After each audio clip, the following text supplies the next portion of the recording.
चलिए आज छत्रपति शिवाजी महाराज से जुड़ी एक ऐसी विरासत की बात करते हैं। एक ऐसी विरासत जो पत्थर में तो उकेरी गई है पर असल में दिलों में जिंदा है। हम बात कर रहे हैं उनके पद चिन्हों की। तो चलिए इसी सवाल के साथ इस सफर की शुरुआत करते हैं। आखिर कैसे पत्थर पर बनी ये साधारण सी दिखने वाली छापें महाराष्ट्र के इतिहास और संस्कृति की, कह सकते हैं, एक जीती जागती धड़कन बन गई। इन्हें पादुका या चरण चिन्ह कहा जाता है। लेकिन ये सिर्फ पत्थर के निशान नहीं हैं। नहीं, ये तो एक साम्राज्य की आत्मा की छाप हैं। उन पवित्र जगहों के प्रतीक जहां छत्रपति शिवाजी महाराज ने एक नए दौर की नींव रखी थी।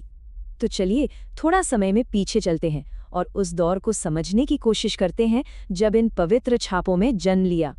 देखिए, शिवाजी महाराज सिर्फ एक राजा नहीं थे, वो हिंदवी स्वराज्य की भावना के प्रतीक थे। उनका लक्ष्य था एक ऐसा शासन बनाना, एक ऐसा स्वराज्य जो हर किसी का हो। उनकी विरासत को कई तरीकों से जिंदा रखा गया।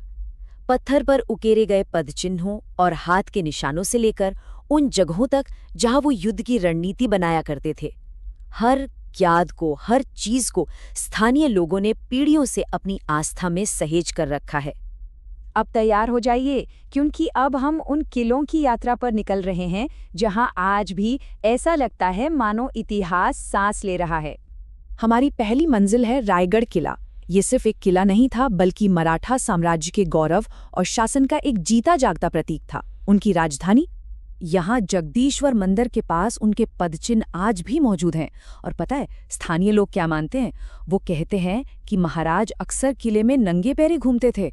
ये बात उनकी सादगी और अपनी मिट्टी से जो उनका गहरा जुड़ाव था उसकी कहानी बयां करती है। और बस इसी श्रद्धा के साथ भक्त आज भी यहाँ पूजा अर्चना करने आते हैं। हमारा अगला पड़ाव है प्रतापगढ़, वही किला जहां की चट्टानें आज भी अफजल खान पर मिली उस ऐतिहासिक जीत की गवाही देती हैं। एक ऐसी जीत जो शिवाजी महाराज की चतुराई और बहादुरी का प्रतीक बन गई। अब हम चलते हैं सिंधुदुर्ग। सोचिए, अरब सागर की लहरों के बीच खड़ा एक ऐसा अभेद्य किला जो अपने सीने में एक बहुत ही अनमोल राज छिपाए हुए है। और यही बात इस जगह को बेहद खास बनाती है।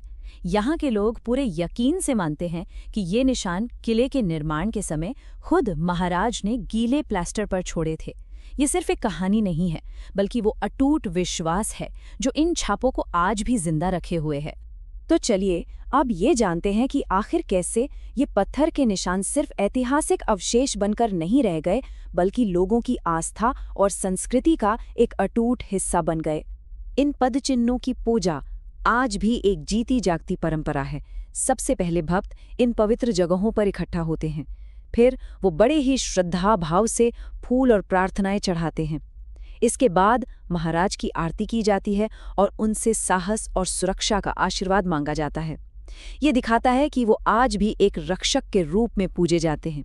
खास तौर पर ग्रामीण इलाकों में बड़े बुजुर्ग आज भी शिवाजी महाराज के दौरों और उनकी मशहूर गनीमी कावा यानी गुरिल्ला युद्ध नीति की कहानियां सुनाते हैं।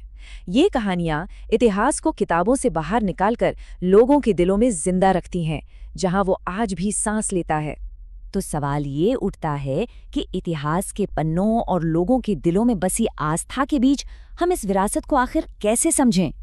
अब देखिए, एक तरफ है ऐतिहासिक रिकॉर्ड जो कई किलों पर उनकी मौजूदगी की पुष्टि करते हैं, लेकिन दूसरी तरफ ये भी सच है कि हर एक पद चिन्ह का कोई वैज्ञानिक सत्यापन नहीं हुआ है।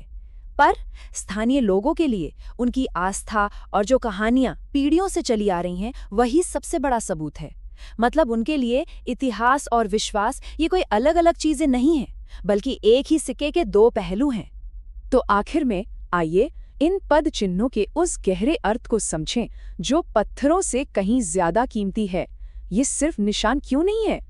क्योंकि ये पद चिन्ह प्रतीक हैं उस साहस के जिसने एक साम्राज्य को जन्म दिया, उस नेतृत्व के जिसने लोगों को एकजुट किया, उस स्वराज्य के जो हर किसी का था, और उस धर्म की रक्षा के जो न्याय और सम्मान पर टिका था। और यही बात इसे सबसे खूबसूरत बनाती है। ये सिर्फ जमीन पर बने निशान नहीं है, बल्कि महाराष्ट्र के दिल पर उकेरी गई वो भावनात्मक छापें हैं जो आने वाली पीढ़ियों को हमेशा प्रेरणा देती रहेंगी। आज भी जब कोई उन जगहों पर खड़ा होता है ना, तो सच में महसूस होता है मानो इतिहास आज भी जिंदा है और स्वराज्य की आत्मा आज भी सांस ले रही है।